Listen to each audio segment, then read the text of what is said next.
bem-vindo ao programa Palpites de Livros, aqui na TV Cidade de Farroupilha. Eu sou Natália Bon, sua apresentadora, e hoje estou trazendo o primeiro episódio do programa de 2025.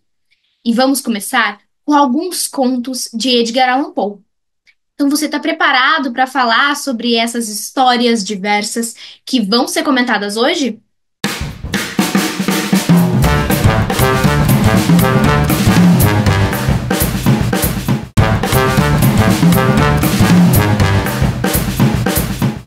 Antes de falarmos do livro do episódio, vamos nos deleitar com as palavras da música Bittersweet Symphony, da banda The Verve.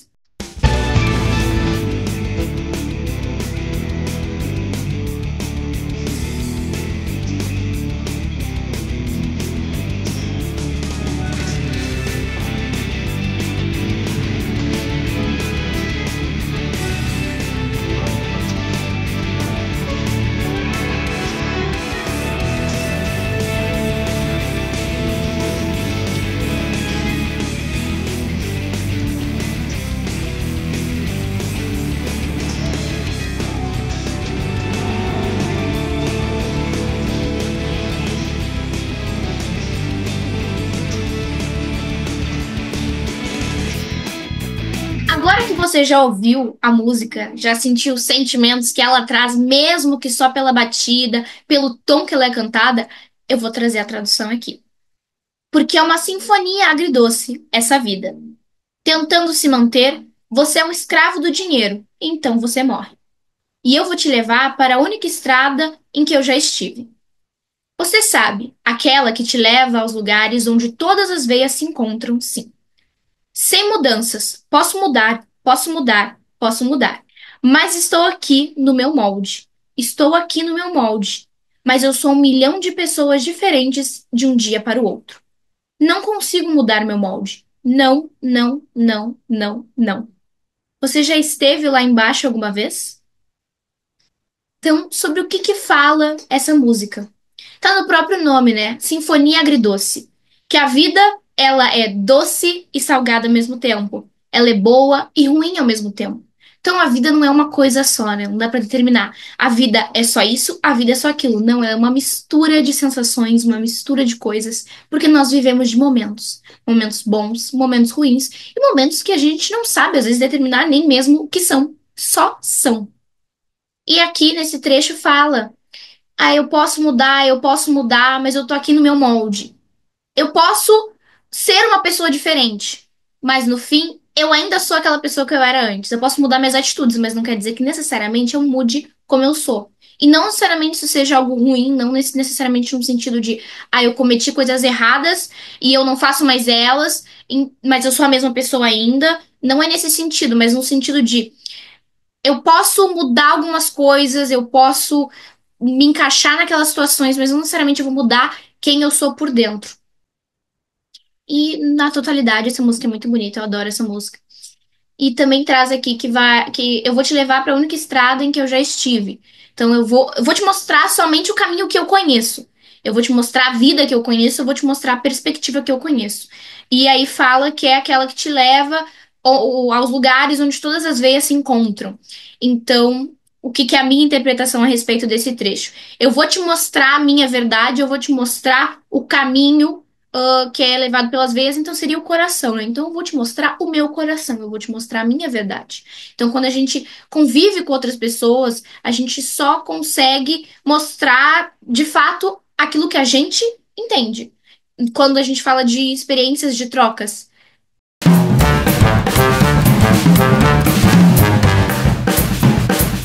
E hoje vamos falar sobre o livro que junta vários contos de Edgar Allan Poe, que é intitulado de Escaravelho de Ouro e Outros Contos, que é esse exemplar aqui.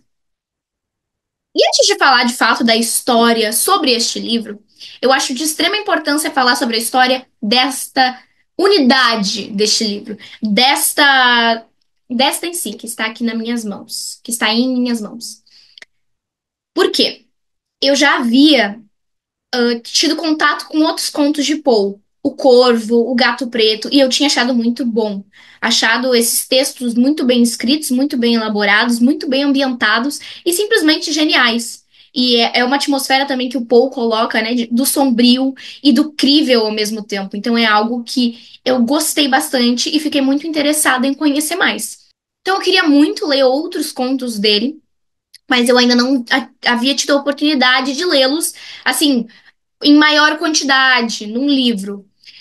E de repente eu estava numa livraria olhando alguns livros, porque é uma coisa que eu faço frequentemente, e eu me deparei com ele. Quando eu vi esse exemplar, eu falei: eu preciso ler. Tenho que ler este livro. Comprei o livro, comecei a ler o primeiro conto, e aí eu só terminei o livro 2 anos depois. Pois é, e é assim que eu vou iniciar falando da história, porque o primeiro conto que nós falamos aqui neste livro, na ordem que ele é colocado, é As Aventuras Inigualáveis de um Tal de Hans Pfaall. E para ser bem sincera, eu detestei este conto. Então, por isso eu levei 2 anos para conseguir terminar o livro, porque eu tive que. Eu não aguentava mais ler o livro, eu não passei desse conto, porque eu não gostei dele realmente. Então, eu acabei largando o livro. Tentei voltar várias vezes e não consegui, e aí só agora, em 2025, que eu peguei o livro, reli o primeiro conto, que eu já não lembrava de mais nada, e finalmente consegui concluir e apreciar os outros contos. Mas este conto realmente eu não gostei muito. Mas claro, eu digo, leia e tire a sua própria conclusão.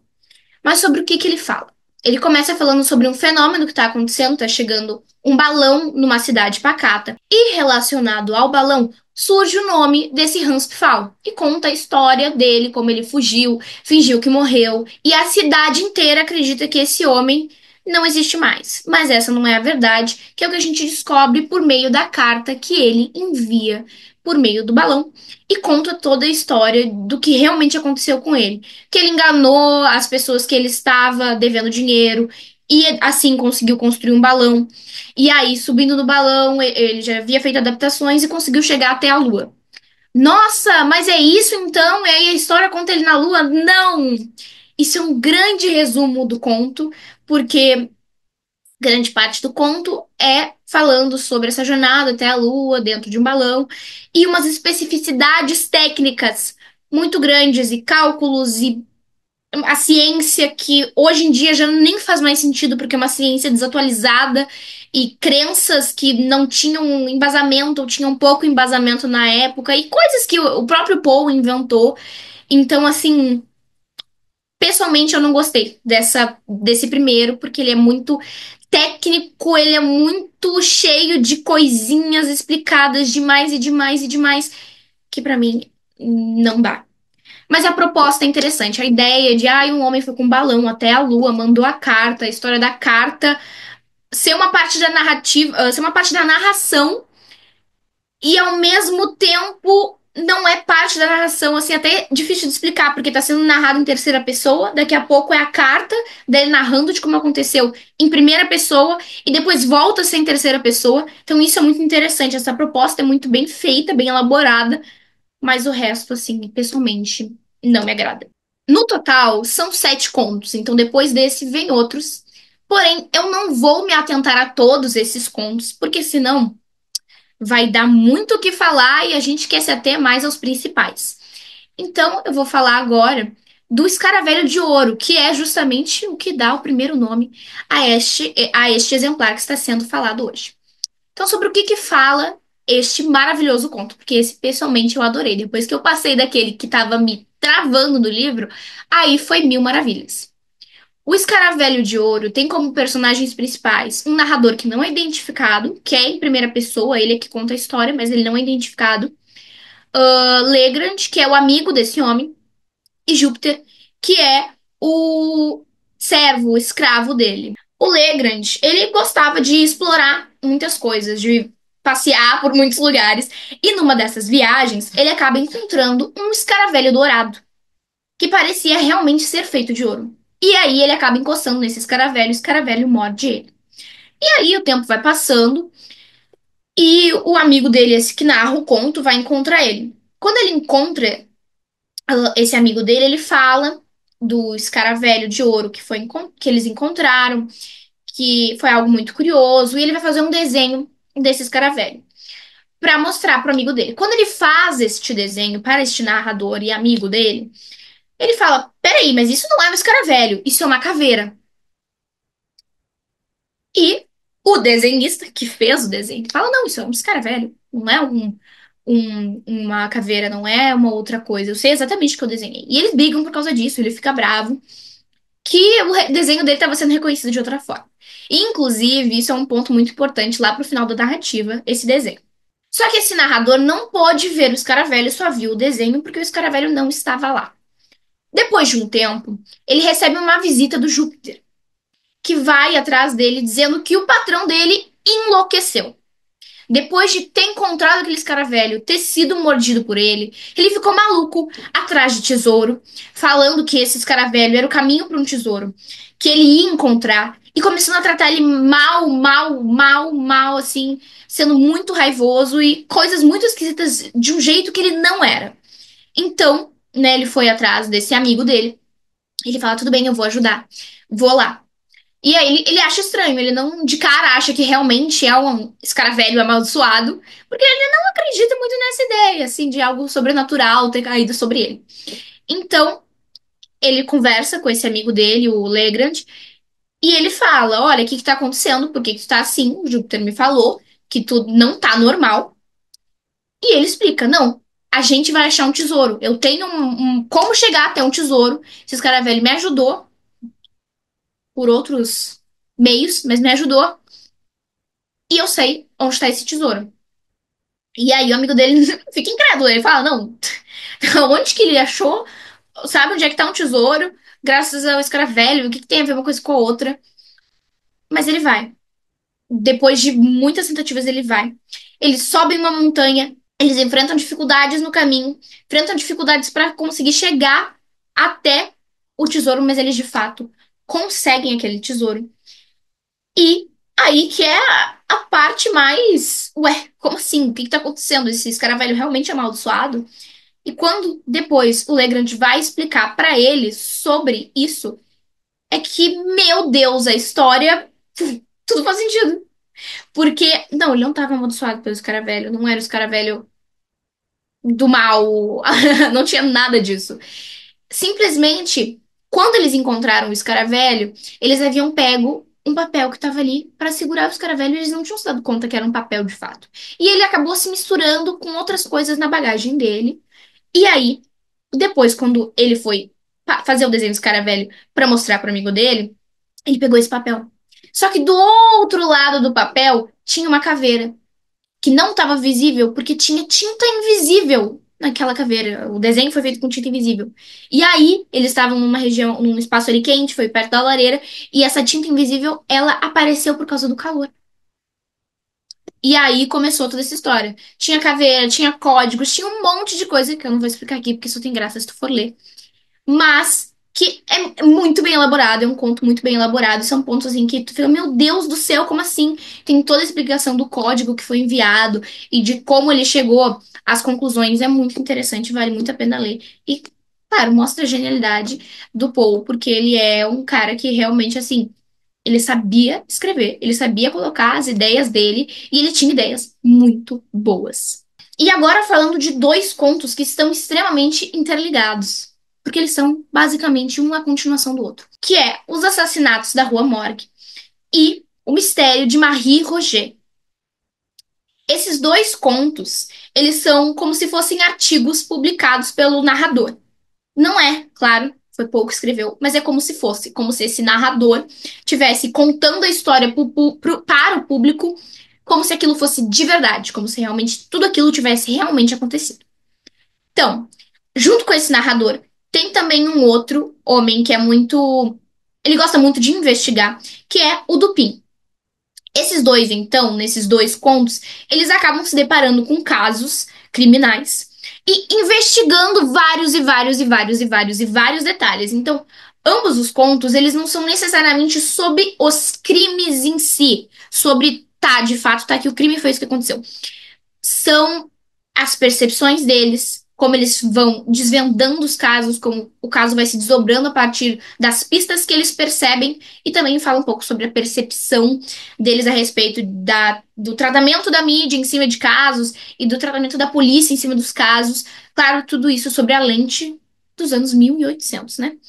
Então, a imprensa antigamente, a polícia antigamente é uma coisa completamente diferente dos dias atuais, mas não deixa de ser extremamente atual em alguns aspectos, sobre esse espetáculo midiático que se torna um crime. Que quando acontece um crime, é muito noticiado, tem muitas opiniões em cima, e às vezes a população surfa para um lado ou para um outro, dependendo do que está sendo dito na mídia. Então, mostra muito nesse conto a genialidade do Pin, principalmente, mas também desse narrador.